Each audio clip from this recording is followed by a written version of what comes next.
ओम गंगणपते नमः। आप सभी का आपके अपने चैनल हिंदी स्टोरी बुक पर बहुत बहुत स्वागत है। इस वीडियो में हम ज्येष्ठ मास महात्म्य में अध्याय 9 गौरी व्रत महात्म्य का श्रवण करेंगे।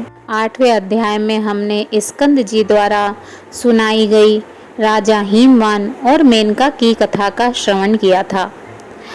9वें अध्याय में हम गौरी व्रत महात्म्य का आगे का वर्णन सुनेंगे। स्कंद जी कहने लगे कि हे ब्राह्मणों, इस विषय में मैं एक पवित्र और पाप नाशनी कथा का वर्णन करता हूँ। इसके श्रवण मात्र से तुम्हारे सब संशय दूर हो जाएंगे। विंध्य पर्वत के उत्तर भाग में एक कीर्तिमान देवता अतिथि पूजक मेधावी नाम का एक श्रेष्ठ ब्राह्मण रहता था। गौतम कुल में उत्पन्न चंद्रावती नाम की उसकी स्त्री थी। वह स्त्री पतिव्रत, धर्म से परायण और पति सेवा में तत्पर रहा करती थी तथा गृह कर्म में लीन, सदा प्रिय वचन बोलने वाली थी। मेधावी नित्य कृषि कर्म और ब्याज का कार्य करता था। बहुत दिनों तक संतान न होने के कारण वह मेधावी अत्यंत दुखी हो गया और अधिक चिंता होने के कारण स्मरण शक्तिहीन हो गया। निरंतर चिंतामान होने के कारण मेधावी को क्षय रोग हो गया। उसने रोग मुक्ति के लिए मणि मंत्र और औषधियों द्वारा विविध प्रकार के उपाय किए। इसके पश्चात मेधावी को दारुण कुष्ठ रोग हो गया, जिससे वह ब्राह्मण श्रेष्ठ एक पक्ष मास में अल्प जीवन के विषय में सोचकर निराश हो गया।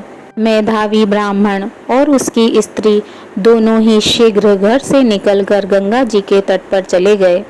अपने हाथों से गंगा जी के तट पर तुलसी का वन लगाया और मेधावी अपनी स्त्री के साथ वहां रहकर बहुत सारा समय व्यतीत कर दिया।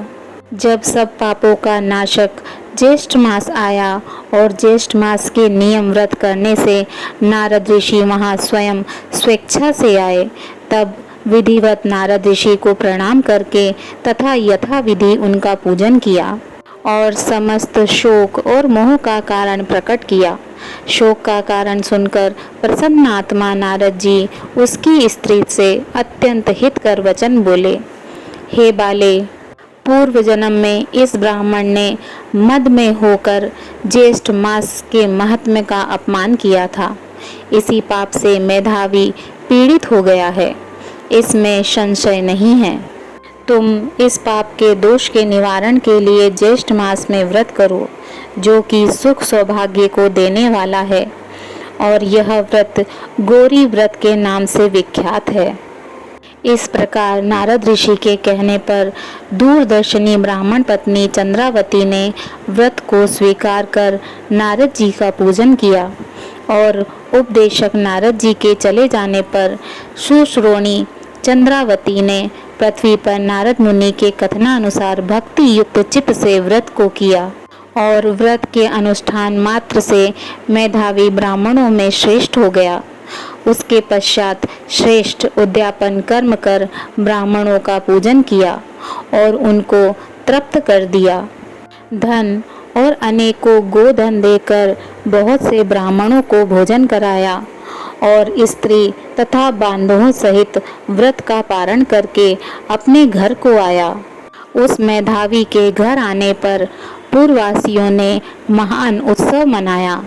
उस उत्सव में एकत्रित सुहृदय पूर्ववासियों के पूछने पर मेधावी ने सब समाचार कह सुनाया।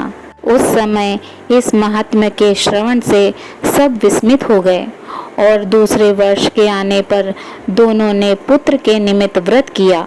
व्रत के प्रभाव से दूसरा कामदेव के समान पुत्र उत्पन्न हुआ।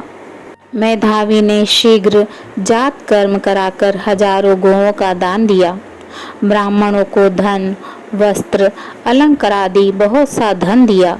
यह देखकर विश्वस्त उन पूर्ववासियों ने भी व्रत किया और व्रत के प्रभाव से समस्त पूर्ववासी मानसिक चिंता व शरीर रोग से रहित होकर सुखी हो गए। उसी दिन से इस व्रत की बहुत सी प्रसिद्धि हुई। प्रथम इस व्रत को समर्थ भगवान महादेव ने माता पार्वती से कहा था। और मैंने परम श्रेष्ठ व्रत रहस्य को संक्षेप में तुम लोगों से कहा। श्री स्कंद जी के वचनों को सुनकर सब ऋषि प्रसन्न हो गए और स्कंद जी पर पुष्प वृष्टि करने लगे और जीवित रहो यह आशीर्वाद देने लगे। इसी प्रकार गिरजानंद अर्थात श्री स्कंद जी की सबने पृथक पृथक पूजा की और प्रसन्न होकर वह तपोनिष्ठ परस्पर कहने लगे कि अहो, हम लोगों ने बहुत से मासों का महात्म्य सुना, परंतु ज्येष्ठ मास के एक दिन के साथ भी उसकी तुलना नहीं हो सकती। इस प्रकार विचार कर श्रेष्ठ ज्येष्ठ मास में स्नान अर्चन क्रिया को प्रयत्न से अपने विभव के अनुसार सभी लोगों ने किया। इति श्री ज्येष्ठ मास महात्म्य गौरी व्रत महात्म्य वर्णन 9वां अध्याय संपूर्ण। बोलिए श्री हरि विष्णु भगवान की जय। ओम नमः पार्वती पते हर हर महादेव।